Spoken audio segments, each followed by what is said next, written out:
Good morning, student. Welcome back. Today we will learn about our new chapter, that is journal entry. In this session, we have briefly touched upon the meaning of journal and journalizing the entries.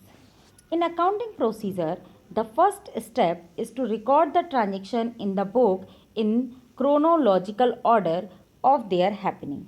The book of original entry for the transaction is called journal book. Journal is the prime book of transaction showing the name of account to be debited and credited. So first one is meaning of journal. When the business transaction take place, the first step is to record the same in the books of original entry or subsidiary book or books of primary entry or journal. The French word jour means day. So journal means a daily record of business transaction. The journal is a simple book of accounts in which all the business transactions are originally recorded in chronological order and from which they are posted to the ledger account at any convenient time. A throughout understanding of principle of debit and credit, which are basis for recording transaction in journal. It is essential for every student of accountancy to know about the debit and credit and rules for journal entry. Features of a journal. It is a book of original entry. It helpful in presentation of subsidiary book. It is a day book. It recorded in chronological order. It means daily transactions are recorded when they are occurred. Specimen of journal.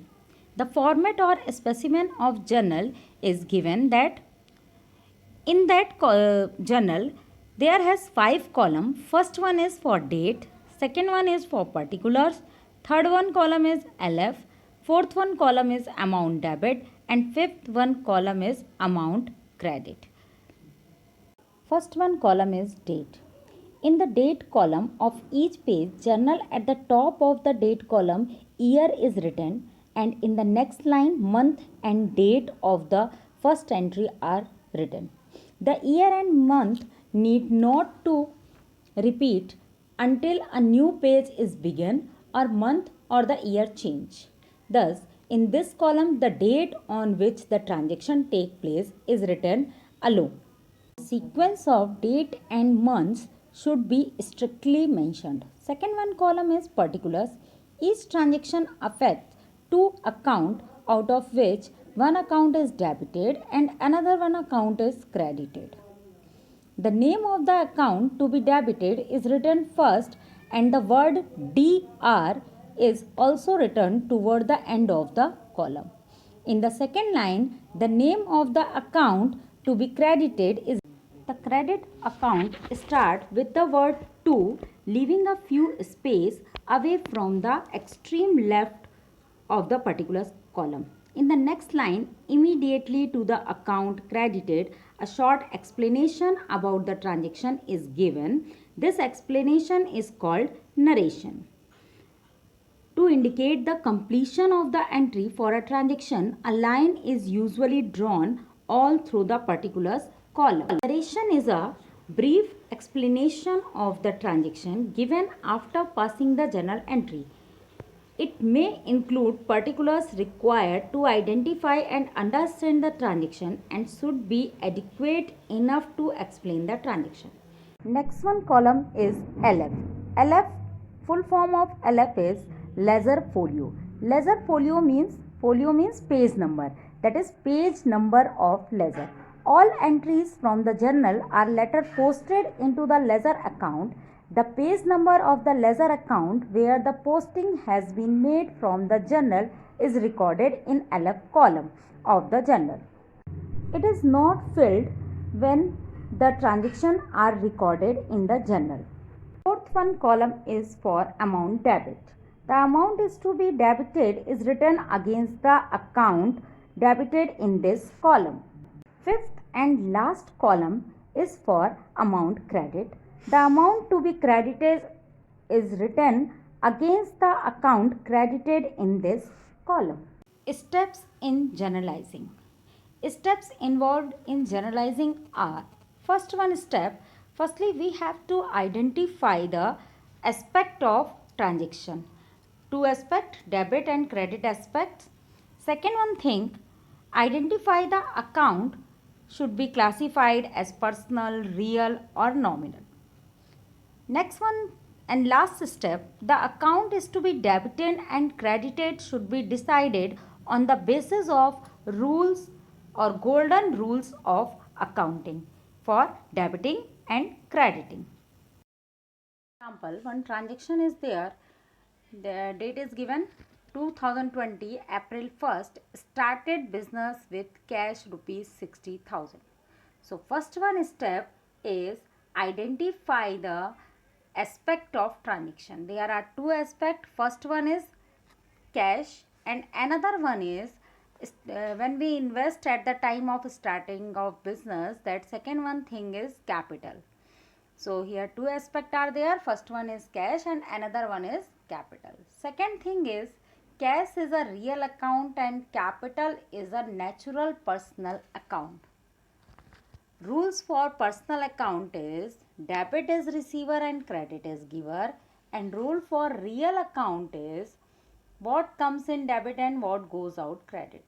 So here cash comes in business, that's why cash account debit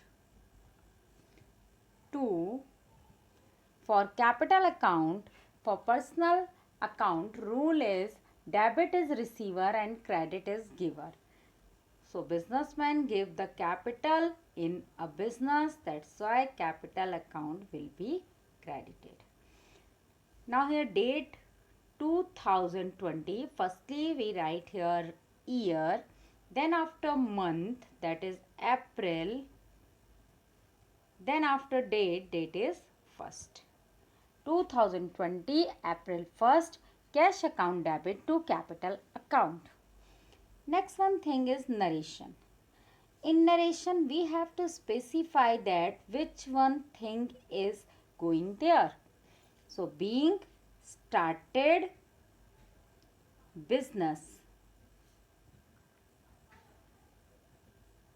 that is the narration. After narration close that and draw a line, that one divide the transaction, that is first one, then after we have to write second one transaction. Now in amount column there is 60,000 written in debit column in front of cash account and 60,000 written here credit column in front of capital account. So cash account debit to capital account 60,000 and 60,000. Second one transaction, April 2nd, purchase furniture for cash. Here two aspect is there. First one is furniture, another one is cash. Furniture and cash both are the real account. That's why rule is what come in debit and what goes out credit. So when we purchase furniture, furniture comes in business. That's why firstly here written April 2. No need to write year again and again. We will write the year when it will be changed. So what comes in debit? Furniture account. Furniture comes in business. That's why furniture account will be debit and cash goes out from business. That's why we written here to cash account to represent the credit transaction. Then narration being purchase furniture.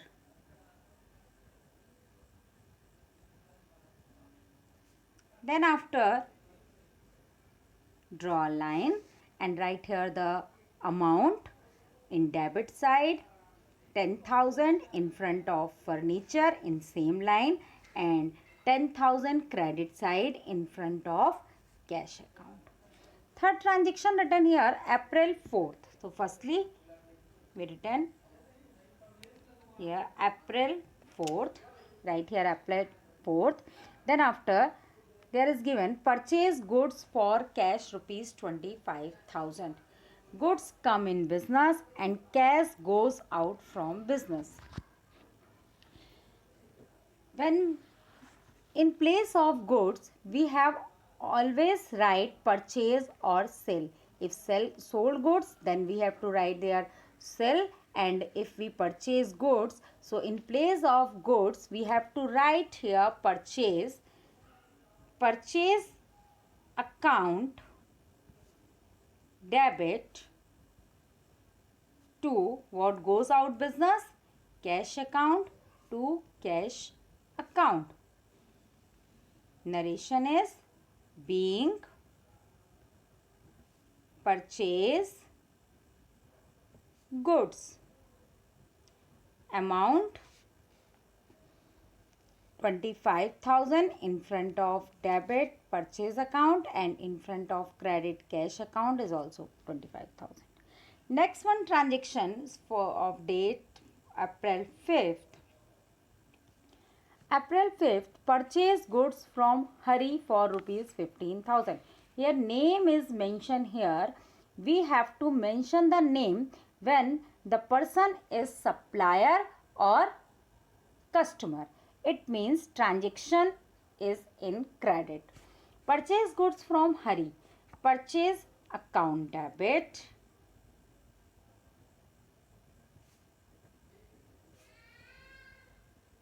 Purchase goods but not paid amount. That's why supplier account become credit. Supplier is Hari. When we written the name of any person, we have to write apostrophe S after the name of a person, that it may be customer or supplier. In here Hari is a supplier, so purchase account debit to Hari's account, being purchase goods in credit, because name is mentioned there. Amount of purchase goods is rupees 15,000 from Hari. Next one, transaction of April 7. In that transaction, sold goods for rupees 12,000.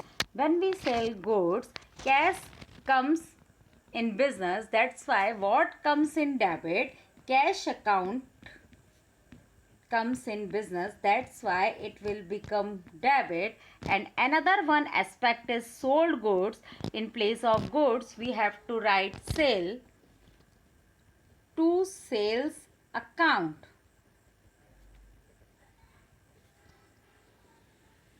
Now narration, being sold goods.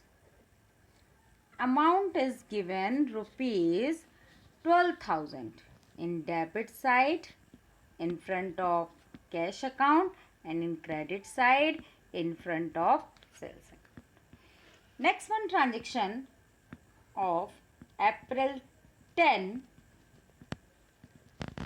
Sold goods to Amit for rupees 10,000.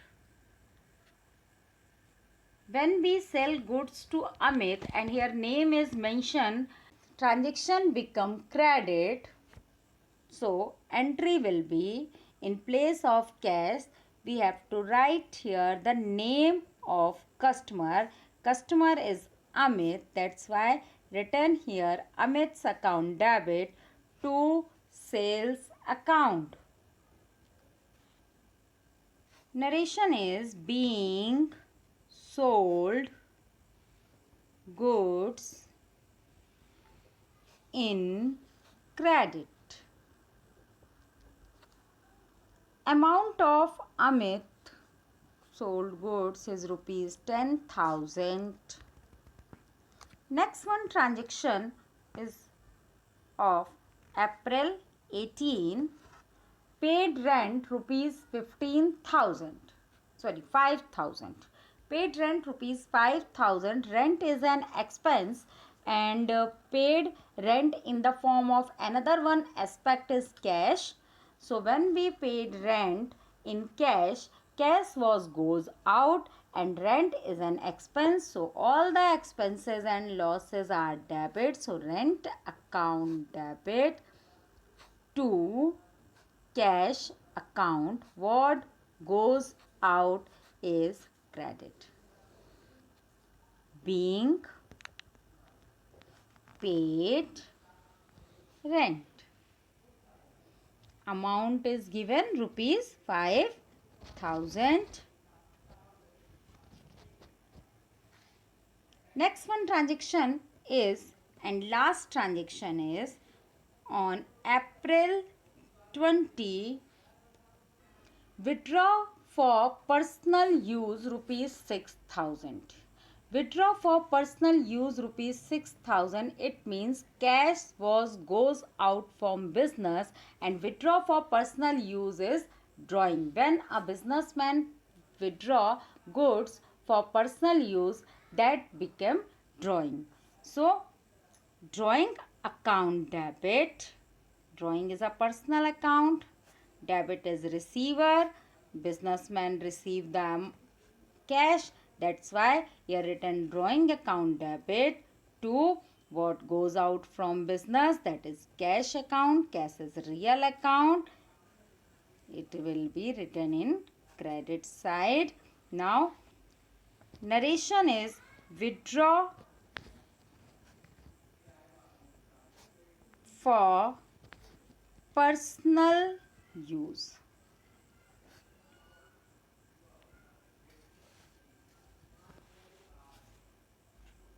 Rupees 6,000. Now at last we have to do a total of each and every side. It means debit side and credit side. The sum of debit and credit always be equal. Here total of debit and credit side is for 1,43,000. Here written in capital letter TOTAL. Total of debit and credit is 1,43,000.